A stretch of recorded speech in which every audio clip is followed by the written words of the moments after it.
हरे कृष्ण दोस्तों, मैं हूं अनुज शर्मा। अलीगढ़ की रहने वाली नेहा महेश्वर भगवान श्री कृष्ण की अनन्य भक्त, पूरा परिवार ठाकुर जी का भक्त। बताती हैं कि एक बार मोदी नगर से अलीगढ़ आ रही थी। गाड़ी उनके पति चला रहे थे, पीछे ससुर बैठे हुए थे, आगे नेहा खुद बैठी हुई थी और गोद में थी उनकी बेटी। गाड़ी मोदी नगर से अलीगढ़ की तरफ बढ़ रही थी। अचानक एक डिवाइडर पर गाड़ी जंप कर दी। सामने से एक बाइक आ रही थी, रॉन्ग डायरेक्शन में थी। बाइक और गाड़ी आमने सामने टकराई। पूरी बाइक गाड़ी के नीचे आ गई। गाड़ी का पूरा शीशा टूट गया, लेकिन शीशा टूटकर अंदर आया नहीं। नेहा को, उसके परिवार को खरोच भी नहीं गई। नेहा बताती है कि मुझे ऐसा लगा कि जैसे भगवान श्री कृष्ण ने अपना हाथ लगा लिया शीशे पर, और हम सब सुरक्षित थे, घबराए हुए थे, डरे हुए थे।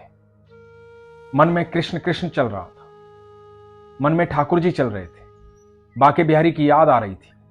गाड़ी के नीचे बाइक आ गई थी, बाइक पर 2 लड़के सवार थे। बाइक पूरी तरह से गाड़ी के नीचे आ गई थी, गाड़ी आगे से पूरी टूट गई थी और बाइक बिल्कुल पिस गई थी। लड़कों को बाहर निकाला, उन्हें चोट लगी थी। नेहा जी और उनका परिवार प्रार्थना कर रहे थे अंदर ही अंदर कि बच्चे सही हो, सुरक्षित हो, ठीक हो। गलती थी, लेकिन घटना घट चुकी थी, तो इसलिए प्रार्थना कर रहे थे। इतने में वहीं पास के गांव के बहुत सारे लोग इकट्ठा हो गए। वो बच्चे भी उसी गांव के थे। थोड़ी देर बाद पता लगा कि बच्चे मुस्लिम हैं। गांव में भी मुस्लिम बाहुल्य है। नेहा के मन में बिल्कुल भी डर नहीं था, कोई घबराहट नहीं थी। नेहा बताती है कि मुझे लग रहा था कि मेरे ठाकुर जी मेरे साथ खड़े। गांव के बहुत सारे लोग इकट्ठा हो गए। बच्चे मुस्लिम थे, गांव भी मुस्लिम था।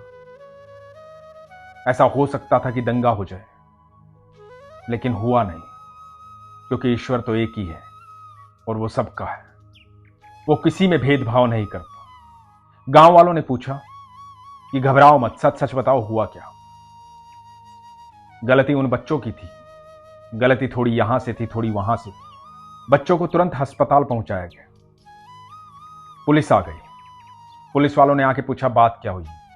यहां बहुत बड़ा दंगा हो सकता था, मारपीट हो सकती थी, लेकिन ऐसा कुछ भी नहीं हुआ। पुलिस वालों ने भी नेहा और उनके परिवार का साथ दिया, गलती को गलती माना।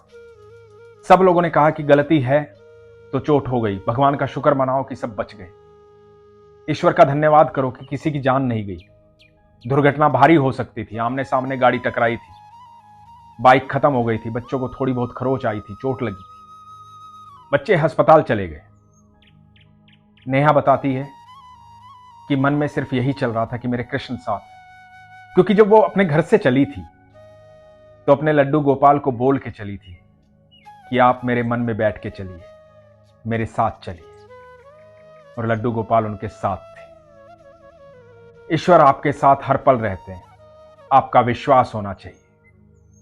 जब आप विश्वास करेंगे तो आपको वो अनुभूति करवाएंगे कि वो आपके साथ। नेहा बताती है कि एकदम से बहुत खर्चा आ गया था, गाड़ी सारी टूट गई थी, बच्चों के इलाज का भी खर्चा था जिनके साथ एक्सीडेंट हुआ था। तो इन्होंने उसी समय में एक घर खरीदा था, घर को तुड़वाना था।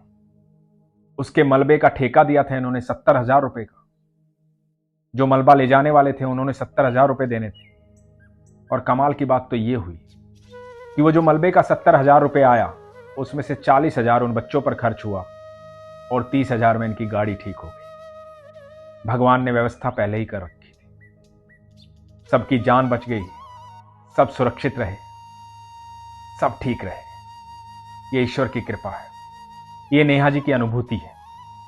अब मैं आपको बताता हूं कि आपके नाम जप करने से, आपका ईश्वर का नाम लेने से, प्रार्थना करने से होता क्या है। क्यों सब लोग बोलते हैं कि ईश्वर सब संभाल लेंगे, ईश्वर सब संभाल लेंगे। क्यों सब बोलते हैं राम भली करे, राम भली करे, बस उसको याद रख, उस पर भरोसा कर।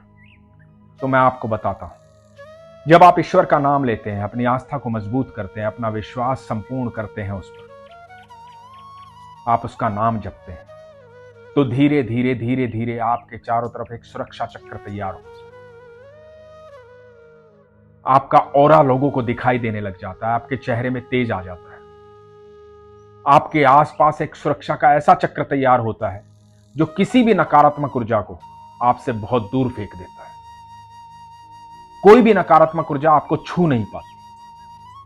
आप कितनी भी विपरीत परिस्थिति में फंसे हों, यदि आप ईश्वर पर विश्वास रखते हैं और उसका नाम जप करते हैं तो आप यकीन मानना, आपके ईश्वर आपसे पहले चलते हैं। वो सुरक्षा घेरा वो किसी आम आदमी को दिखाई नहीं देता, किसी को भी दिखाई नहीं देता, लेकिन जो आप ये नाम जप कर रहे हैं उससे जो वो ऊर्जा संचारित हो रही है, वो समय आने पर आपको आभास करवाती है, आपको बार बार आभास करवाती है कि आप अकेले नहीं हैं, आप कहीं भी अकेले नहीं हैं। आपकी हर तरफ मैं हूं, आपकी सारी सुरक्षा मैं कर रहा हूं। तो इसलिए नाम जप जरूर कीजिए, ईश्वर का नाम लीजिए, उस पर विश्वास कीजिए। यकीन मानना, दुर्घटनाएं आपका प्रारब्ध है। जो आपने कर्म किए हैं उनके फल आपको मिलेंगे, लेकिन उन प्रारब्ध को आप आसानी से काट पाएं, इसलिए आपको ईश्वर की शरण में जाना होगा। आप देखिए, फिर दुर्घटनाएं तो होंगी लेकिन आप सुरक्षित रहेंगे। जीवन में हर पल दुर्घटनाएं होती हैं, आपको पता भी नहीं आप कितनी जगह सुरक्षित होकर के निकल जाते हैं। आपको पता भी नहीं कि जिस जीवन को हम जी रहे हैं इसके पल पल में रिस्क है, पल पल में रिस्क है। लेकिन हमारी वो ऊर्जा जो ईश्वर हमें देता है उस सारे रिस्क को खत्म करती है, वो ऊर्जा हमें बचाए रखती है। और दोस्तों, मैं तो आप सबसे ये कहना चाहूंगा कि इतनी बड़ी महामारी आई थी 2 साल पहले, दुनिया में हजारों लोग खत्म हो गए, बहुत लोग दुनिया छोड़कर चले गए। उसके बाद भी आप बचे हुए हैं, ऐसे समय से निकल कर आप आ रहे हैं। तो आप यकीन मानिए, जो पल भर में पूरी दुनिया को खाली कर सकता है, आप सबको घर पे बिठा सकता है, तो आप सबकी ताकत उसके सामने कुछ भी नहीं। उसके सामने नतमस्तक होइए। आपको उसने बचाया है इसलिए क्योंकि आपके जीवन का कोई मकसद है, आपको कुछ करना है इस पृथ्वी पर। आपको उस सकारात्मक ऊर्जा को इतना फैलाना है, इतना फैलाना है, इस ग्रह पर जिस पर हम आए हैं सारा सुरक्षित रहे, खुश रहे। और आप सिर्फ नाम जप करने से अपनी सुरक्षा नहीं करते, अपने इर्द गिर्द वो घेरा बनाते हैं कि आपके आसपास जितने भी लोग होते हैं वो ऊर्जा उन सबको सुरक्षित करती है। विपरीत लोग भी यदि सामने आएंगे तो वो भी सकारात्मक हो जाएंगे। ये आपकी ऊर्जा का कमाल है। तो उस ऊर्जा को संचारित करने के लिए आज ही अपने विश्वास को मजबूत करना शुरू कीजिए। अपने ईश्वर पर विश्वास रखिए, अपने विश्वास को मजबूत कीजिए, अपना ख्याल रखिए। हरे कृष्ण।